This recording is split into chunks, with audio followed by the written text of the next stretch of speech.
안녕하십니까. MBS 초대석의 양승영입니다. 지난 2019년은 60년 만에 돌아온 황금돼지로 불리며 많은 이들이 돼지처럼 다복하기를 기대했습니다. 그런데 현장에서 돼지를 키우는 농가들에겐 참으로 힘든 한 해였습니다. 가축 분야와 악취로 인한 민원은 늘어나고 아프리카 돼지열병의 국내 발생 사태를 불안과 걱정 속에서 초조하게 지켜봐야 했습니다. 미래 축산에 대한 고민이 무게를 대가고 있는 지금 사람도 동물도 행복한 농장을 운영하고 있다는 한 축산인을 모시고 이야기 나눠보겠습니다.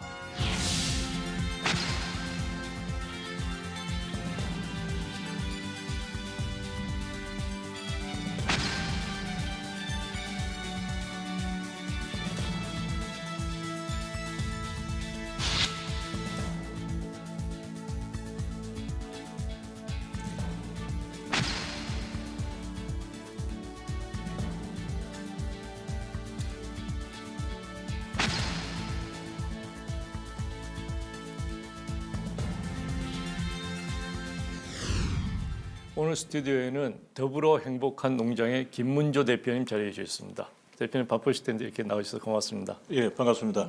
자, 우선 그 축하 인사를 좀 드려야 될 것 같은데 최근에 아주 큰 상을 받으셨다고요? 작년 한 해는 제가 상복이 터져가지고 그 신지식인 농업인하고 농업 마이스터 지정을 받고 제가 동물복지를 하다 보니까 환경 쪽에서 그 관심을 가지셔가지고 친환경 대상 최우수상을 수상하게 되었습니다. 아, 그렇군요. 예. 우리 대표님 농장이 동물복지 돼지 농장으로 1호라고 그렇게 드렸습니다. 어떤 농장인지 좀 소개를 부탁드리겠습니다. 예, 동물복지 농장으로서는 제가 1호가 아닙니다.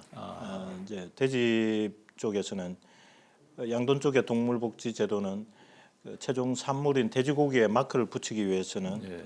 그 농장 인증과 그걸 도축하는 도축장에 인정이 있어야 되고 예. 또 그리고 농장에서 도축장까지 운송하는 운송 차량이 동물복지 인정을 받아야 됩니다. 그 세 가지가 충족이 될 때 최종 고기에 동물복지 마크를 붙일 수가 있습니다.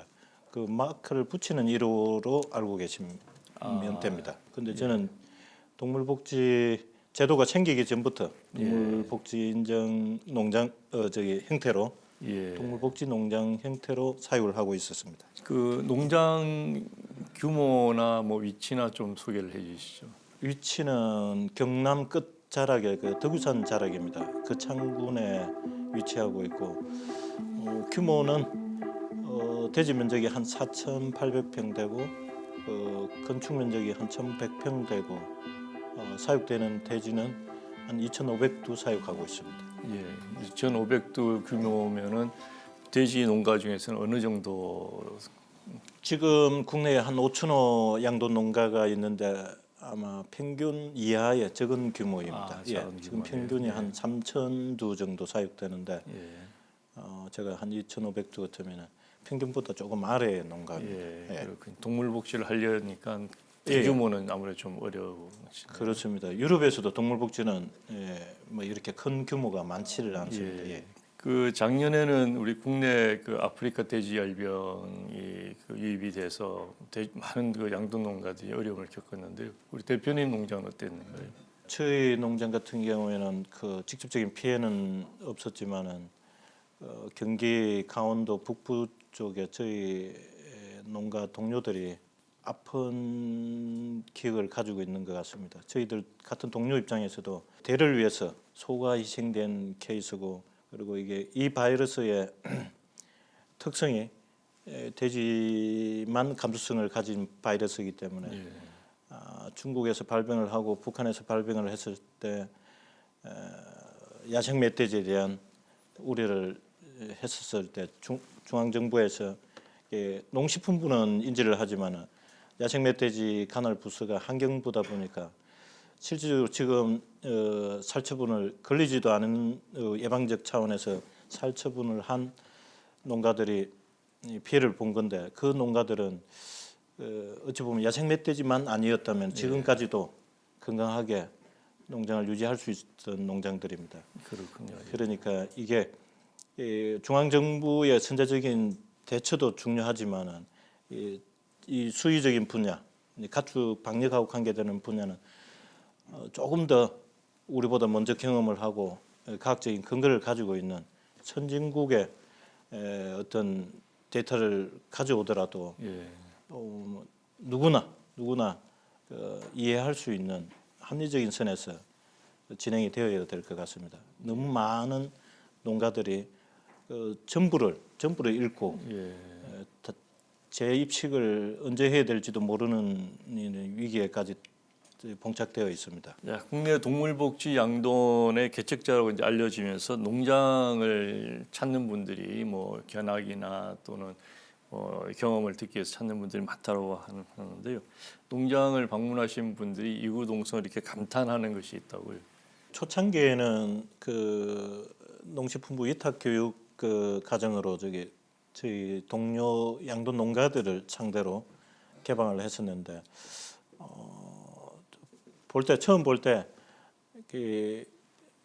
대단하다고 얘기를 했는데 교육을 받고 견학을 하신 농가들이 따라하는 농가들은 없었습니다. 근데 지금 그러고 나서 제가 스스로 느낀 점이 이 동물 복지에 대해서는 농가보다는 소비자들한테 홍보를 해야 되겠다고 생각이 들어서 지금 작년부터는 일반 농가들한테는 개방을 안 하고 고기를 소비하는 소비자들한테만 개방을 하고 있습니다. 그리고 이제 소비자 방문하는 분들의 반응이 이제 제가 한 얘기가 아니고 다른 농장에서 이게 나는 악취 같은 냄새가 동물 복지의 핵심인 것 같습니다. 예. 그러니까 욕심내지 않고 넉넉한 공간에서 자라면은 스스로 그 악취를 정화시킬 수 있는 그런 생물학적인 과정이 발생되는 것 같습니다. 축산에서 또 가장 큰 문제가 악취 문제일 텐데요. 어떻게 냄새가 나지 않는 농장이 가능할까요? 저도 이제 처음에는 동물 복지 형태가 아니었기 때문에 간행 사육하면서 제일 축산업을 하면서 제일 약자가 양돈입니다. 양돈은 그 악취의 대명사였는데 그 부분 때문에 제가 동물 복지를 공부를 하게 됐던 것 같아요. 유럽 연수를 갔었을 때 그 농장에서는 이상하게 냄새가 안 난다, 악취가 안 난다. 이제 거기에서부터 시작됐던 게 아마 동물 복지를 시작하게 된 계기인 것 같습니다. 그 냄새가 나지 않도록 하는 어떤 뭐 특별한 기술이나 뭐 설비 이런 것이 있는가요?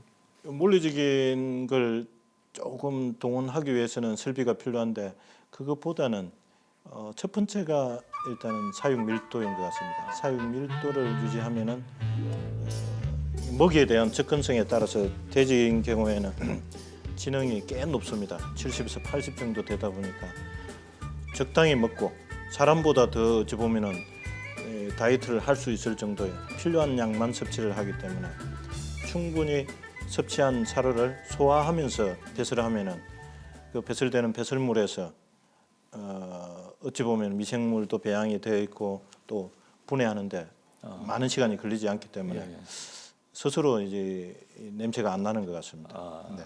뭐 냄새를 안 나기 위한 생균제나 이런 걸 첨가한다고 해서 현저하게 줄일 수는 없는 것 같습니다. 예. 자연스러운 것 같습니다. 그러니까 냄새를 없애는 첫 번째 뭐 비결 아닌 비결은 충분한 공간 이렇게 볼 수 있겠네요.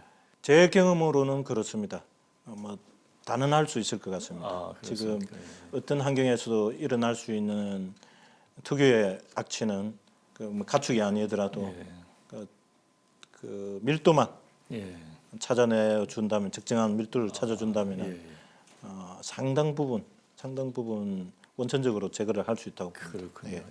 충분한 공간이라는 것이 이제 그 기본적으로 비용과 관련이 있지 않겠습니까? 맞습니다. 토지를 충분히 확보를 해야 되니까 어느 정도로 그 토지 비용이 더 많이 드는가요? 전문적으로 들어갔을 때는 토지 비용은 2배 정도 들어야 될 것 같은데 그 안에 이제 또 축사도 이제 지금은 합법화 절차를 거쳐가지고 허가제입니다. 허가제이기 때문에 건폐율이라고 있습니다. 부지가 있으면은 건폐율 40%, 60% 뭐 지역마다 차이는 있기는 한데 동물복지로 볼 때는 어떤 이 지금 사육 밀도를 수용 두수로 기준으로 보면은 2배 정도의 어떤 면적이 땅이 확보가 돼야 될 것 같습니다. 예. 우리 그 농업에서 가장 비용이 많이 드는 부분이 그 토지 임대료인데 네. 그러니까 그 비용이 많이 들 수밖에 없는 그런 구조이네요. 예, 맞습니다. 그 동물복지가 어찌 보면은 이게 생산 농가의 힘만 가지고 되지 않는 부분인데 예. 제가 유럽의 예를 들었을 때 사회적인 합의가 이루어져야 될 부분 같습니다. 그렇군요. 그러니까 예.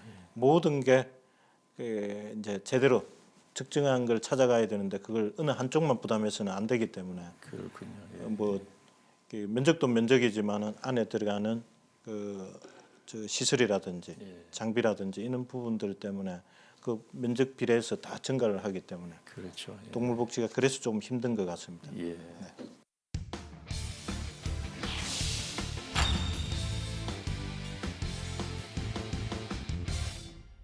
대학에서 축산을 전공하셨다고 들었습니다. 근데 이제 그 실제로 전공을 한다고 해서 현장에 그걸 바로 접목하는 경우는 많지 않은데 양돈을 처음에 시작해야 되겠다라고 마음먹은 계기가 있습니까? 저희들이 축산대학이다 보니까 농가대학에서는 전공 들어가고 나서 졸업 전에 이수해야 될 학점이 현장 실습이 있습니다. 예.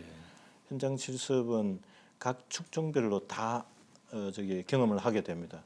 뭐 산란계도 하고 낙농도 하고 그랬었는데 실습을 한 축종 중에서 저한테는 솔직히 얘기하면 저는 그때 좀 똑똑했던 것 같습니다. 계산기 가지고 계산을 했을 때 예. 수익 구조가 돼지가 최고 나았던 것 같습니다. 그때 뭐 아주 어린 나이인데도 예. 20대 초기에도 그 계산을 할 수밖에 없었습니다. 그래서 솔직하게는 그 메리트 때문에 아마 다른 진로를 선택 안 하고 제가 돼지를 직접 키워봐야 되겠다는 욕심을 가졌습니다. 그렇군요. 예. 그러면 대학을 졸업한 후에 바로 그 양돈 농장을 시작을 하셨는가요? 아닙니다. 조금 더 경험을 쌓아야 됐기 때문에 그 또 어린 나이에는 자본력도 예. 또 준비 상태가 넉넉하지 마음은 급했지만 넉넉하지가 않아가지고 예. 경남 고성에 있는 개인 종돈장이었습니다. 종돈장에서 한 2년 정도 근무를 하고 그 경험으로 준비를 시작했었습니다. 현장 경험에 또 전문적인 교육에 또 지금 최신 사육 기술까지 겸비하셨는데 농장은 뭐 당연히 잘 운영이 되었을 거라고 보는데 처음부터 이제 본인 농장으로 시작을 하시는 거예요? 쉬운 거는 없었던 것 같습니다. 제가 돼지를 제 농장을 가지기까지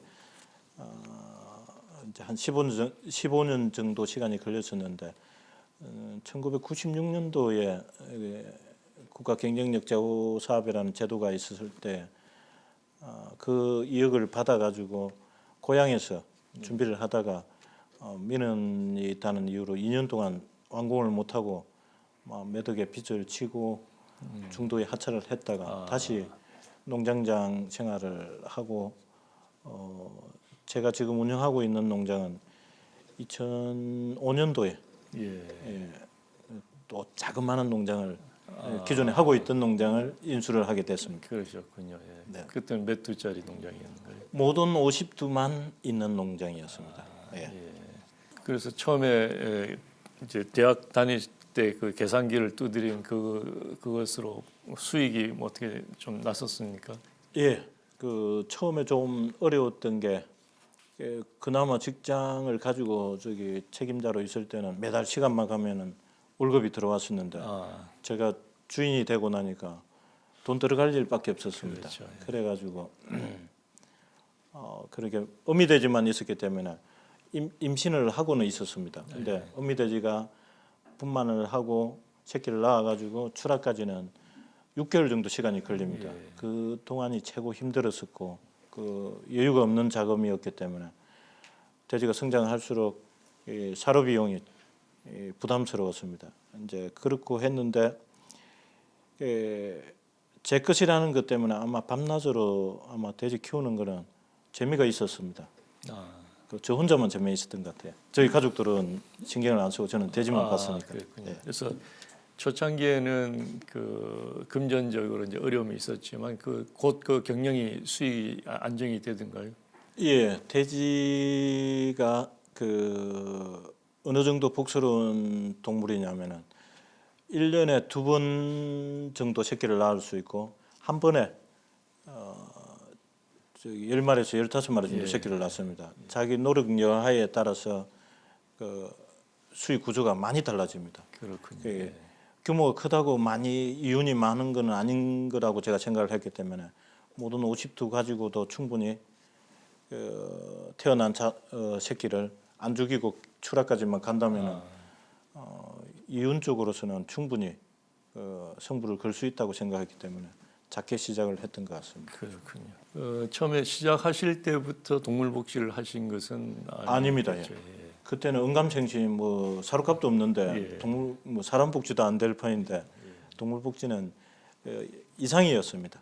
네, 그런 그 마음을 먹고 관심을 가지고 또 뭐 공부도 하셨을 거고요. 특별한 이제 어떤 계기가 있었습니까? 동물 복지를 본격적으로 시작하시게 된. 특별한 계기가 있었던 건 아닌데 집단 사육을 하기 시작하면서 저희들이 이 농가들 입장에서는 듣지도 못한 질병들을 이름을 알게 됐습니다. 특히 뭐 공부를 하신 분들은 모르겠는데 시골에서 농사만 짓는 입장에서는 그 구제액이라든지 바이러스 이름이라든지 질병의 이름들을 잘 몰랐었는데 제가 볼 때는 이게 동물복지를 하게 된 계기도 우리가 사육하는 투수가 집단화되면서 투수가 많아지면서 아마 이 면역적인 면에서 질병들이 많이 발병을 하는 걸 느꼈습니다. 그래서 구제역 때 저희들 농가들도 살처분도 많이 했지만은 그때는 돼지뿐만 아니고 소나 다른 굽을 가진 가축들이 다 저희 그랬었는데 그 이면으로 보면은 뭐 과학적인 제가 전문가는 아니지만은 아마 스스로 그 면역을 잃어버려 가지고 바이러스에 노출되지 않나 싶어서 조금 더 그 넓은 면적 스스로 면역을 가질 수 있는 면적을 제공하는 방법 중에 유럽 선진국에서 동물복지라는 제도를 운영하고 있었기 때문에 아마 그 우리나라의 제도가 도입되기 전부터 제가 준비를 했던 것 같습니다. 그렇군요. 예. 그래서 그 유럽의 선진 농가를 가보니까 뭐 좀 느끼는 점이 많았던가요? 어떤 것이 그 좀 인상적이었던가요? 억지스럽지 않고 자연스럽다는 거 하고 생산 과정이. 예, 생산 과정이 그리고 저희들이 외국인인데도 흔쾌히 오픈을 해줄 수 있고 그 메뉴대로만 하면 오픈하고 그리고 가축들이 되게 행복해 보였었습니다. 예. 그 유럽의 동물복지 그 축산물들은 어떻게 그 비싸게 잘 팔리던가요? 정말 놀라웠던 게 이제 그 동물복지도 그냥 제도 하나로 끝나는 게 아니고 그 안에 시장의 소비자죠. 소비자가 참여를 해서 동물복지도 등급이 여러 등급으로 나눠져 있는 네잎 클로버 예를 들면은 클로버에 저기 녹색 마크가 하나 있으면은 초보 단계, 그 다음 단계 2개, 그 다음 단계 3개 해가지고 최종 그 4개를 달고 있는 저기 축산물에 대해서는 가격이 무려 3.8배 정도 되는 4배 정도, 4배 정도 높은데도 또 그걸 찾는 소비자들이 따로 있는 게 놀라웠고 그리고 우리나라처럼 뭐 특별한 거는 수도권 서울에 다 모이는데 꼭 그렇지 않고 로컬 푸드 개념으로 그 지역에서 생산자가 직접 생산해가지고 조그마한 시골 마을에서 그렇게 팔리고 있다는 거 그게 많이 놀라웠었습니다. 유럽에는 동물복지 농장이 어떻게 꽤 있습니까 숫자상으로? 국가별로 EU 안에 국가별로 조금 차이가 있긴 한데 여전히 어떤 국민 소득 수준에 맞춰서 조금 차이가 있습니다. 좀 아마 전체적으로 볼 때에 유럽 전체 EU를 전체적으로 보면은 한 28%, 30%대 정도고 또 매년 조금씩 증가하고 있기는 하지만은 이게 조금 우리나라 소비자들이나 일반인들이 좀 전체가 유럽은 잘 사니까 전체가 동물 복지를 할 거라고 생각해요. 동물 복지라는 게 과학적인 근거를 가지고 있고 준비하는 단계 막 이게 많이 필요하기 때문에 한꺼번에 와 뭐 하고 싶다고 해서 단시간에 이룰 수 없다는 걸 갖다 좀 아셔야 될 것 같아요. 그렇군요. 예. 그 유럽은 그 전체 양돈 농가의 28% 정도가 동물복지 농장이라고요. 예. 국가별로 좀 차이 있기는 한데 좀 잘 사는 나라는 많고 예. 예. 그렇습니다. 그렇군요. 예. 우리나라는 지금 몇 개 농가가 동물복지? 제가 알기로는 지금 현재 개인 농가는 저기 전체 인정받은 농가 수는 한 13농가, 13개 농가, 13농가 정도 되는데 전체 5천 농가 중에서. 예. 근데 산란계 쪽은 매년 증가를 하고 예. 있습니다. 최종 산물이 계란이기 때문에 예. 그리고 또 시장에서 그 소비자도 좀 이해도도 높아졌고 그런데 돼지 같은 경우에는 이 마지막 인정받은 농가로부터 3년 동안에 추가 농가가 안 나오고 있습니다. 그러니까 퍼센테이지로 따지면 의미가 없습니다. 그렇군요. 예. 그 국내도 그 마트에 가면 이제 그 계란은 동물복지가 꽤 많이 예. 있는데 저도 그 돼지고기는 본 적이 없거든 인증 마크를 한 것을. 근데 그만큼 양돈에 있어서 동물복지가 어렵다 이런 뜻인가요? 그렇죠. 그 반증하는 것 같습니다. 이게 이제 13년도부터 양돈의 인증을 시작해가지고 한 7년 동안 그 13개 농장이면은 너무 생산이 그 시장을 그 커버할 만큼 진행이 안 됐다는 거죠. 그렇군요. 그 정도로 어렵다는 거죠. 예, 농가들 좀 관심이 있는 농가들이 있더라도 들어가야 되는 비용과 또 어떤 사양 매뉴얼, 이 테크닉적인 부분도 좀 엄두가 안 날 정도로 좀 어려운 모양입니다. 그렇군요. 네. 대표님도 이제 일반 농가에서 이제 동물복지 농장으로 전환을 하셨는데 네. 그 어떤 점들이 어려운가요? 저는 국내에 누구라도 있었으면은 그 가서 먼저 좀 배우고 도입했었을 건데 제가 처음이다 보니까 정말로 시행착오의 연속이었었고 그랬겠군요. 그렇게 이제 국가에서 제시하는 매뉴얼은 단 수치에 지나지 않기 때문에 실질적인 세부적인 매뉴얼이 필요했었는데 외국의 자료만 가지고 의존했을 때는 실제 도입하는 단계에 시행착오가 어떤 시간과 경제적인 비용으로 다 들어가기 때문에 예, 그 부분이 제일 힘들었던 것 같아요. 그렇군요. 기술적으로는 어떻습니까? 그 동물복지가 이제 제가 듣기로는 동물들이 좀 더 자유롭게 움직일 수 있도록 네. 뭐 사육 틀도 이렇게 드러내고 그리고 뭐 송곳니라든지 뭐 꼬리를 자른다 이런 것도 뭐 그 안 한다 이렇게 들었는데 예, 그런 것들이 뭐 중요한 어떤 기술적인 예. 과제인가요? 제가 보는 관점에서는 저희 동료 농가들한테도 누누이 이렇게 저기 안내를 해드리고 있기는 한데 사람 중심으로 동물 복지를 시도를 하면은 돌려받는 게 비용의 증가일 겁니다. 예.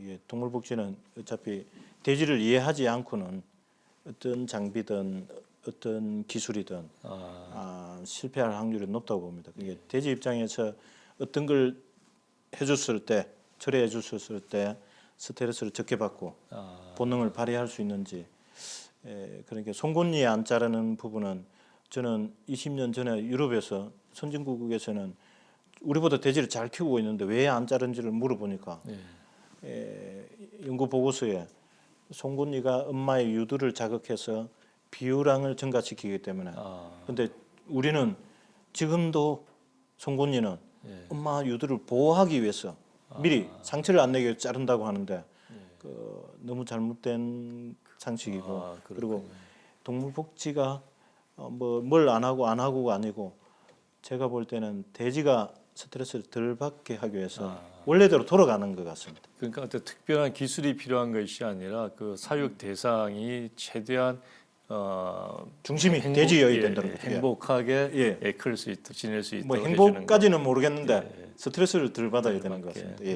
동물 복지 인증을 받기 위해서는 이제 농장에서 생산하는 것만으로는 안 되고 그 도축하는 과정 그리고 운송하는 과정까지도 다 인정 조건을 만족시켜야 된다 이렇게 했는데 그런 것을 어떻게 추진을 하셨는가요? 다행히 저는 속한 데가 그때 인정을 받을 당시에 부산 경남 양돈조합이라고 예. 부경 양돈조합에서 그 미래의 흐름이 분명히 동물복지로 갈 거라고 보고 그 도축장이 만만치 않습니다. 예. 그 생산 농가가 어느 정도 되면은 예. 그 시설을 투자해 가지고 가동시키면은 되는데 생산 농가가 저 하나뿐이었기 때문에 그렇군요. 그거 보고 관내 도축장이 동물복지 시스템을 도입하기가 들어가는 투입되는 예산도 크고 예. 어려웠었는데 그리고 또 운송 차량은 그 농장을 하면서 운송 차량까지 보유할 수가 어렵기 때문에 예. 보유하기가 어렵기 때문에 기존에 하고 있던 분한테 저 한 농장을 출하하기 위해서 동물복지 인증을 받기가 쉽지 않았거든요. 그렇죠. 예. 예, 그는 설득하는 작업이 시간이 걸려가지고 제가 기다리다가 인증은 농장 인증도 받았고 동물복지 축산물에 마크를 붙이는 1호가 되었던 것 같습니다. 그렇군요. 그 단지 설득으로 그게 가능했습니까? 이제 전체적인 흐름이 예. 동물복지라는 것도 있고 그게 어쨌든 제가 조금은 정성을 다해서 설득을 했던 것 같습니다. 예. 예. 그 운송업자 개인 사업자일 것이고요. 네네. 또 도축장은 뭐 어떤 법인일 것 같은데 네. 그쪽도 그 인정을 받기 위해서는 이제 비용이 많이 들 텐데 지금 여전히 그 한 농가를 대상으로 예. 하고 그렇군요. 물량이 없어서 가동 효율이 떨어지죠. 예. 떨어지는데 이제 제일 중간에 있는 운송업체만 조금 힘들고 법인인 경우에는 이걸 동물복지 도축장이라는 브랜드 이미지가 그렇군요. 투자 대비 예, 벌써 뭐 효과를 보고 있는 것 같습니다. 그렇군요. 네. 예. 지금도 그 전체 5천 농가 중에 뭐 10농가 정도 예. 뭐 이런 정도로 동물복지니까 인식이 아직도 확산이 되지 않고 그런데 그 때문에 어려운 점이 어떤 것이 있을까요? 준비 과정이었다고 봅니다. 준비 과정이었다고 보는 게 제가 이제 유럽의 동물복지를 공부를 할 때에 제일 감명 깊었던 게 사회적인 합의를 이루는데 많은 시간 10년 정도 그러니까 꽤 많은 시간을 투자를 했습니다. 시간 투자를 하면서 각계의 그 산업 전반의 전문가들이 관여를 하고 생산 농가에만 짐을 떠맡기지를 않았다는 거 하고 그리고 또 행정의 역할, 그 대학의 역할, 연구소의 역할 다 그래가지고 마지막에는 그 시장의 참여, 소비자의 참여 없이는 어떤 제도도 성공하기 어렵다고 봅니다. 아마 그래서 아직까지 우리나라의 동물복지 인증 제도가 일반 소비자들한테 홍보 부족이나 이런 인식의 부족 때문에 조금 확대되는 시간이 좀 필요할 것 같습니다. 예. 네. 그런 뭐 비용적인 측면, 인식적인 측면, 또 그 소비자를 이해시키고 또 소비자 선택을 받는 그런 많은 어려움이 있었을 텐데도 여전히 이제 동물복지 농장을 고수하는 것은 어떤 장점이 있었을까요? 장점도 있고 뭐 그 정확하게 뭐 사명감 이런 것까지는 아니어도 일단은 돼지가 살아있는 생물이기 때문에 그 해준 만큼 제가 배려해준 만큼 저기 생산성으로 보답을 하는 것 같습니다. 그렇군요. 예. 그러니까 동물복지 양돈이 생산성 측면에서 크게 떨어지지 않는다 이런 말씀이신가요? 예, 그게 꼭 그렇다고 볼 수는 없는데 이제 돼지한테 사육 밀도를 넉넉하게 제공하고 돼지를 충분히 배려한다고 볼 때에 생산성은 그것도 이제 다 동물복지한다고 생산성이 좋아지지는 않을 것 같지만은 그런 뜻은 아니고 동물복지를 하면서 세부 매뉴얼에 돼지가 뭘 원하는지를 조금 저기 가미를 시킨다면은 아마 충분히 동물복지가 간행 사육 대비 그 비용을 줄일 수는 있다고 봅니다.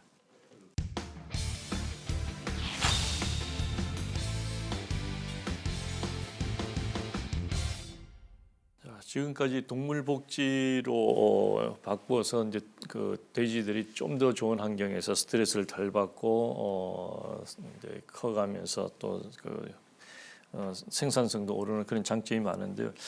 그런데도 불구하고 여전히 국내에는 동물복지 농장이 늘지 않는 이유. 최근 3년 동안 그 추가가 없었다 이렇게 말씀하셨는데 그 이유는 뭐라고 보시는 거예요? 경제 논리로 볼 때 저기 그 시장이 없습니다. 아, 시장이 소비자가 없는데 예. 생산을 해도 소비할 수 있는 시장이 없다 보니까 예. 추가로 뭐 인정받으려고 도전하는 농가가 없고 인정할 농가가 없다면은 또 기 인정을 받았던 도축장도 수익 구조가 안 나오면은 문을 닫을 거고 이런 단계까지 온 것 같습니다. 그렇군요. 지금 당장 시급한 게 시장의 소비자들한테 예. 동물 복지가 어떻게 생산되는 축산물인지 빨리 홍보를 좀 해가지고 예. 알리는 데 역할을 좀 해야 될 것 같습니다. 그렇군요. 네. 우리 대표님은 어떻게 그 판로를 개설하셨는가요? 제가 직접 쫓아다닌 적은 없습니다. 없는데 그 앞에 농민들 교육과 그 언론에 제가 다큐를 2번 촬영을 했습니다. 시간은 많이 걸리는 작업이었지만 100% 이제 제가 가진 게 이 한로를 찾을 수 있는 방법은 시장에 알려야 되는데 알릴 수 있는 방법은 매체를 이용하지 않고는 어렵다고 생각했기 때문에 제가 다큐도 찍었었고 예. 그러면서 조금씩 저는 생산자로만 있는데 매체를 보고 관심을 가진 유통업체들이 찾아오기도 했고 지금 현재로서는 그 생협 생협의 소비자들 또 그룹이 또 여러 그룹이 있더라고요. 그 자율적으로 자기들이 이게 생산자를 찾는 그룹이 있어가지고 그러니까 제일 조화로운 관계입니다. 지금 현재로서. 그렇군요. 그분들이 견학을 자주 오시고 그분들이 입소문으로 가치를 전달하니까 이제 전량 그분들이 소비를 못 해주는 건 있지만은 조금씩 해가 갈수록 저기 판매량은 소비량은 증가하고 있습니다. 예. 거의 지금 뭐 국내 이제 동물복지 돼지고기가 뭐 많지 않기 때문에 거의 독점적으로 뭐 판매를 할 수 있다 이렇게 볼 수 있는가요? 가격 결정력은 어떻게 우리 대표님 가지고 계시는가요? 없습니다. 제가 가지지를 못합니다. 이게 제가 생산해가 제가 소비자하고 직접 만나면은 이렇게 적정선에서 만날 수가 있는데 초창기에 그 서울에 저기 중심가에 있는 백화점에 저희 고기가 1kg에 7만 5천 원에 팔리더라고요. 그런데 저희 농가한테는 한 마리에 동물복지 마크를 붙였다고 3만 원 더 받습니다. 그러니까 지금 이제 생산량이 한정적이다 보니까 그 농가가 칼자루 가격 결정권을 가지고 있을 것 같은데 전혀 그렇지도 못하고 이제 생산했을 때 어떤 소비하는 과정이 아직까지는 그 농민이 주인공이 못 되고 있습니다. 그래서 지금의 형태로는 그 시장이 지켜주지 않는다면 어떤 좋은 제도도 고사의 위기에 있지 않나 싶습니다. 그렇군요. 그 농장은 그 어렵게 동물 복지 그 돼지를 키워서 한 마리당 3만 원을 더 받는데 그 백화점은 그것에 뭐 수십 배를 더 받는 거죠. 그렇게 되는 거군요. 그래서 그 가격 결정력을 회복하는 거 이것이 굉장히 중요한 문제일 것 같으네요. 그러니까요. 이제 이걸 많이 알려지고 해야 되는데 이제 백화점의 대형 유통에 제가 보니까 다른 백화점에 없는 거 우리만 가지겠다. 그 가격 결정을 자기들이 하는 거예요. 그리고 생산자 이름만 조금 표시되지 그 제품의 최종 그 브랜드명은 백화점이 가지다 보니까 그래요. 제가 이 제기를 한번 해봤더니 백화점은 우리 서울에 위치한 이런 비싼 땅에 있는 백화점이기 때문에 7만 5천 원 받을 수 있다. 그렇게 얘기를 했습니다. 자, 그래서 3만 원을 더 받으시면은 일반 농장을 하셨을 때보다 수익성은 어떻습니까?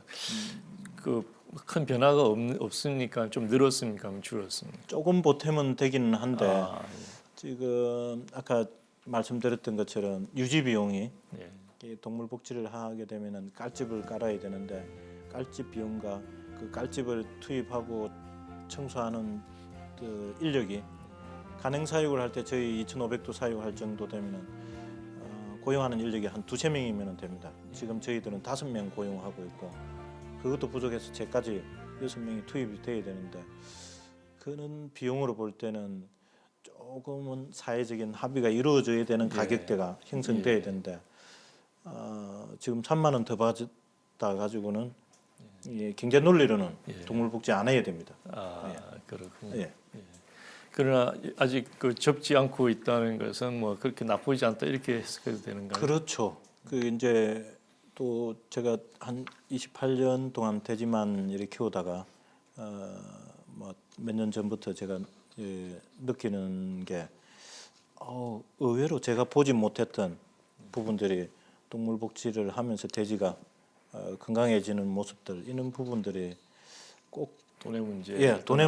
돈만 생각한다면은 이거 다 접어야지. 예. 그런데 의외로 눈에 보지 못했던 제가 나이가 좀 들면서 이 가치가 보이기 때문에 아마 이거는 적자만 가지만 않는다면은 계속 유지할 것 같습니다. 대표님께서 여러 차례 그 사회적 합의를 말씀하셨는데 이제 사회적 합의라는 것은 이제 생산자, 유통업자, 소비자 이 세 주체들이 동물복지로 한 것의 그 가치, 철학적인 가치 그리고 또 그 식품 안전성의 가치, 또 윤리적인 가치 이런 것을 공감을 할 때 이제 비로소 동물복지 축산물이 제 가치를 인정받을 수 있지 않나 이렇게 이제 볼 수 있을 텐데 가장 이제 중요한 것이 지금 소비자다 이렇게 말씀하셨잖아요.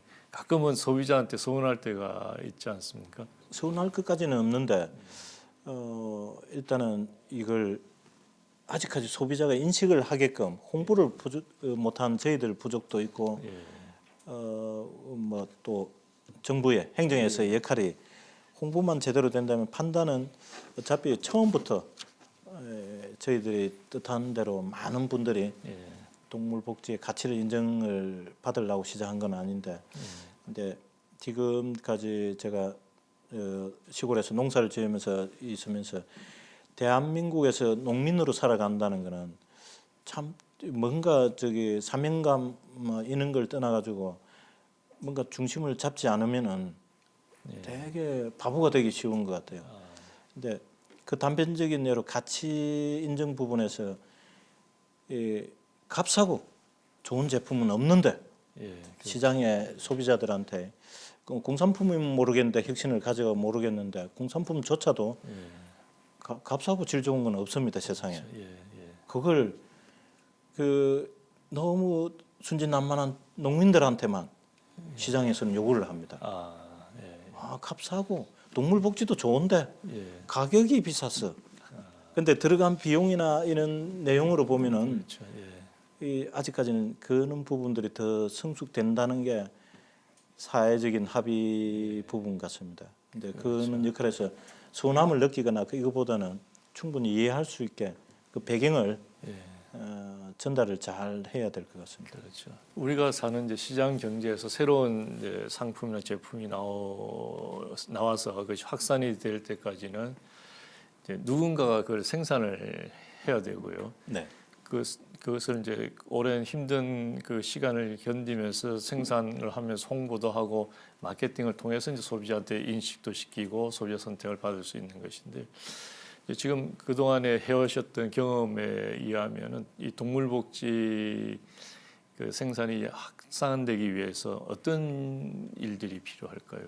선진국이 10년 걸렸으면은 저희들이 아무리 저기 날고 기고 한다고 뛰고 한다고 해도 지금 시간은 좀 투자가 돼야 될 것 같고 뭐 두 가지 측면에서 생산자 측면 그 농민들이 충분히 그 가치에 인정을 하고 그 동물복지 제도에 참여할 수 있는 분위기가 먼저 형성돼야 될 것 같고 두 번째 그런 과정 그 설득하는 시간 동안에 시장에도 그걸 소비할 수 있는 그룹들을 만들어야 됩니다.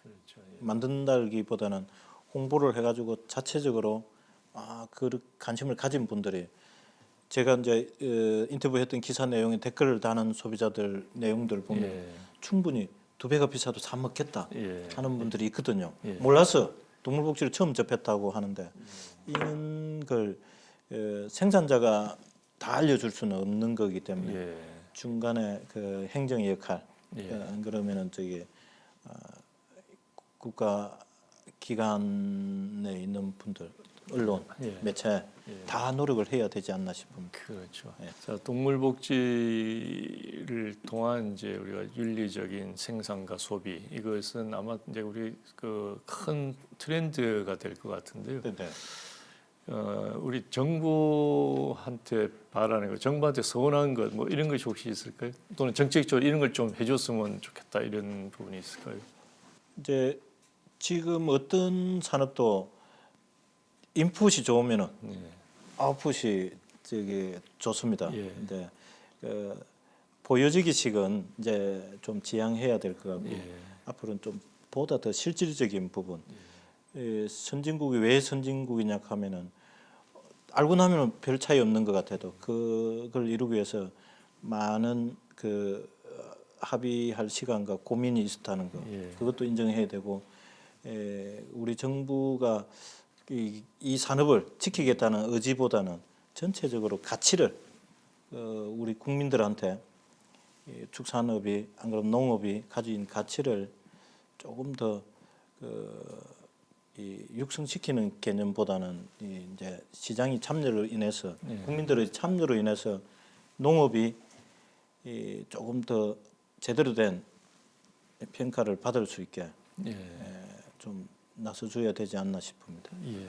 친환경적이고 또 안전한 그 축산물을 생산하는 그 이제 선진 축산 이것이 지금 우리 현 정부의 농정 공약 중에 하나거든요. 네. 그런 측면에서 본다면은 우리 그 동물 복지 양돈 농장이 3년 동안 지난 3년 동안 한 농가도 늘지 않았다. 이거는 굉장히 시사하는 바가 크다고 봅니다. 네.